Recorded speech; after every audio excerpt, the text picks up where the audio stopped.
Hello, good afternoon, everyone. Good evening. Welcome to Follow Everton. I'm Ryan, the channel admin, and just bringing you some breaking news now that Duncan Ferguson, former Everton player and obviously coach, has left the club. That's official news today.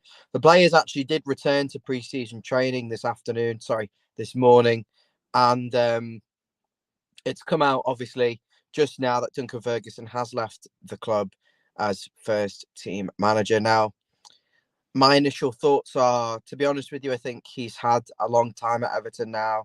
He's actually been part of 6 independent regimes at the club, and all, to be honest with you, have been a failure.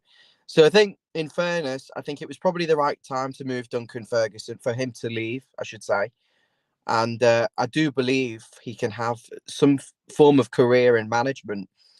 Of course, as a player, he was an iconic Everton number 9, and obviously won the FA Cup.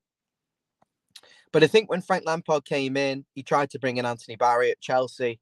And in fairness, I'm not quite sure there was a place for Duncan Ferguson, but he was kept as part of the coaching team. I think it was stay with us till the end of the season and then have a real good think about your future. And I think Duncan's probably thought, now I'm 50 years of age. I think he's 50 or around there, around about that age. And he's thinking, I've got to go now and do something with my career in terms of, if I'm going to be a manager, I've got to go. He's got to get his, play his trade, to be honest with you. Learn his trade. I'm not quite sure what the word is, but you know what I'm trying to say.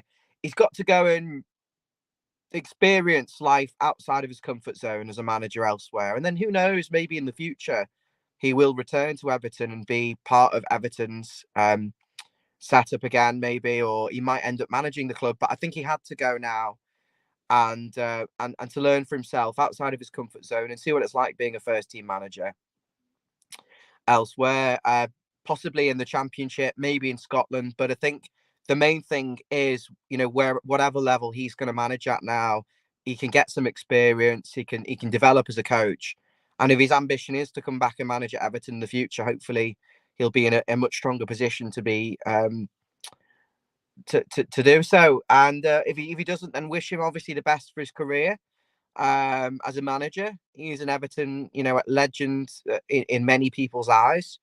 But yeah, part of 6 failed regimes. And I think when Lampard came in, he felt probably that was the time to go, but he wasn't sure. So has left it till the end of the season and made that decision. Maybe Lampard now will go out and bring in Anthony Barry, or will go back to Chelsea and see if he can bring the Belgium coach in to support him in the first team setup. But with Ferguson,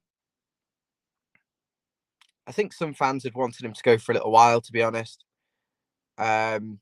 Wasn't quite sure whether he was, how effective he was. Let us know in the comments. This is only a short video. It's just a quick reaction to the news about Duncan Ferguson. But let me know in the comments if you're watching back as well. Are you pleased to see Duncan Ferguson go? Are you sad to see him go? What are your thoughts on this? Chris is saying, let's get rid of the old boys except Baines. Interesting thought. I mean, Thelwell's restructuring. He wants to restructure the club. And obviously, as Baines is now the under-18s manager, I think he'll be working his way up through to the first team. But that's going to be all from me this afternoon. So best of luck to Duncan Ferguson. Wish you well with the rest of your career. He's a true Everton icon. Probably the best time for him to go. And I will see you all soon. Take care.